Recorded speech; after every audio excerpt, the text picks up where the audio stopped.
Assalamualaikum warahmatullahi wabarakatuh. Dalam pergaulan kita hidup di dunia ini, saat kita melihat orang, biasanya kita lihat dari penampilannya, ya. Sehingga ketika kita menilai seseorang, itu secara tak langsung kita menilai dari tampilannya. Kalau kita lihat penampilan orang ini bagus, cara bicaranya bagus, oh ini orang baik, ya.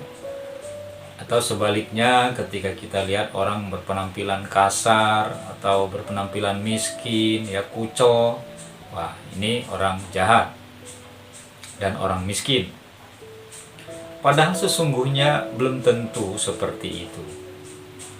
Saya ingin katakan bahwa pada dasarnya penampilan itu bisa saja menipu. Maka ada pepatah yang mengatakan jangan melihat buku dari sampulnya. Kalau kita ingin melihat seluruh isi buku, maka kita harus membacanya. Kalau kita ingin melihat sebuah buku lengkap, maka kita harus membaca buku itu dari awal sampai akhir. Jangan hanya melihat dari sampulnya. Artinya, kalau kita melihat seseorang itu, ternyata jangan dilihat dari tampilan di mukanya saja. Bisa jadi orang yang baik tampilannya, ternyata dia orang jahat. Atau bisa jadi juga orang tampilannya miskin, ya, kelihatan kuco, tapi sesungguhnya dia adalah orang baik. Maka dalam menyikapi semua itu, ada beberapa hal yang perlu kita lakukan. Saat kita bergaul dengan orang atau kita berinteraksi dengan orang, yang pertama, kita janganlah mudah berburuk sangka. Artinya ketika melihat orang itu tampilannya tidak menyenangkan, wah ini mesti ada niat buruk ini. Belum tentu. Jangan berburuk sangka dulu. Berhati-hati ketika berkenalan dengan orang, tentu berbeda dengan berburuk sangka. Karena berhati-hati penting ketika kita bergaul, bertemu dengan orang. Ya, kita harus hati-hati. Kadang orang yang kita anggap baik belum tentu baik. Atau kita anggap orang itu buruk belum tentu dia buruk. Maka yang pertama yang harus kita lakukan itu adalah jangan kita berburuk sangka dulu sebelum kita tahu betul orang itu orang baik atau tidak. Tetapi tetap saja kita berhati-hati agar tidak mudah tertipu. Yang kedua adalah ketika kita berkenalan dengan orang atau bergaul dengan orang, sebaliknya jangan mudah juga terlalu percaya begitu saja. Banyak penipuan terjadi, ya, banyak kasus-kasus kejahatan terjadi karena terpedayanya kita oleh omongan manis orang lain. Karena terpedayanya kita karena orang itu mengaku keluarga baik, mengaku beragama baik, mengaku berpendidikan tinggi. Lalu kita percaya begitu saja, padahal kita baru mengenalnya dalam waktu singkat. Artinya kita dengan siapapun kita boleh bergaul, tetapi kita jangan mudah terperdaya kalau memang kita belum mengenali orang itu dengan baik. Lain halnya kalau kita sudah lama kenal, sudah tahu dan tinggalnya di mana, keluarganya siapa, ya, pendidikannya seperti apa, kita tentu tidak akan mudah terperdaya.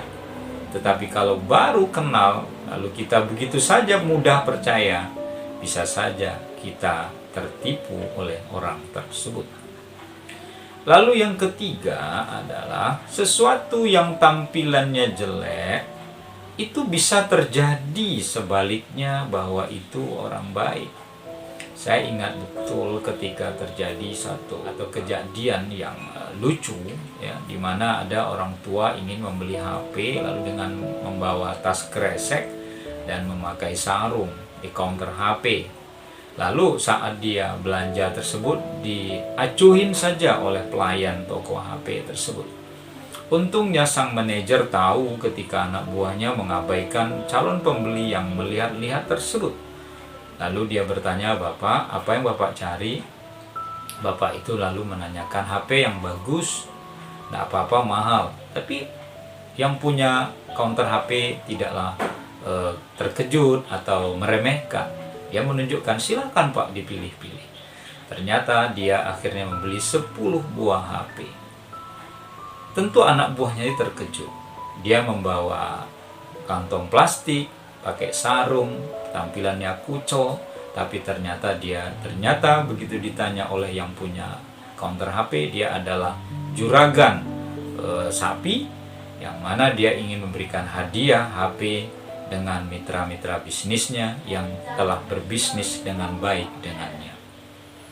Saudara sekalian, maka kita jangan terpedaya oleh tampilan yang seperti itu dengan mudahnya. Kita tahu sendiri, bagi perokok, dia akan bangga ketika dia dengan menyebutkan, "Apa rokok? Rokok saya gudang garam." Nama rokoknya sangat tidak menarik, gudang garam. Ya, jadi gudang tempat penyimpanan garam. Tetapi gudang garam itu adalah rokok yang termasyhur, terkenal di Indonesia. Bahkan bagi perokok, rokok gudang garam adalah rokok yang menjadi kesenangan bagi orang-orang yang ahli hisap atau perokok. Ini yang ingin saya tegaskan kepada kita, bahwa kita jangan melihat orang dari tampilannya, bahwa kita jangan mudah terpedaya oleh tampilan seseorang, dari mulut manis seseorang. Artinya, dalam kehidupan kita, tabayun itu penting, kehati-hatian itu penting, kewaspadaan itu penting, agar kita tidak mudah ditipu oleh orang lain. Apalagi di zaman seperti sekarang ini, banyak penipu-penipu bermulut manis.